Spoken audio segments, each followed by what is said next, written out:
Hello everyone, here is the 2024 Toyota Hilux GR Sport. 2024 Toyota Hilux GR Sport is a mid-size pickup truck that is designed for off-road performance. It is based on the standard Hilux, but it has a number of upgrades that make it more capable of handling rough terrain. These upgrades include a lifted suspension, larger tires, and a locking rear differential. GR Sport also has a more aggressive appearance than the standard Hilux. It has a black grille, black fender flares, and red brake calipers. It is also available in a number of different colors, including red, white, and black.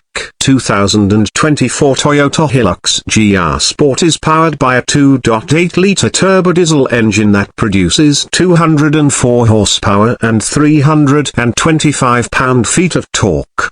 Engine is mated to a 6-speed automatic transmission. GR Sport has a towing capacity of 7,700 pounds and a payload capacity of 1,450 pounds. 2024 Toyota Hilux GR Sport starts at $37,500. Here are some of the pros and cons of the 2024 Toyota Hilux GR Sport. Capable off-road performance, aggressive appearance, powerful engine, good towing and payload capacity. Expensive rough ride quality, not as fuel efficient as the standard Hilux. Overall, the 2024 Toyota Hilux GR Sport is a great choice for drivers who are looking for a capable and stylish off-road truck. However, it is important to be aware of its high price tag and rough ride quality before making a purchase. Thanks for watching. Please subscribe my YouTube channel.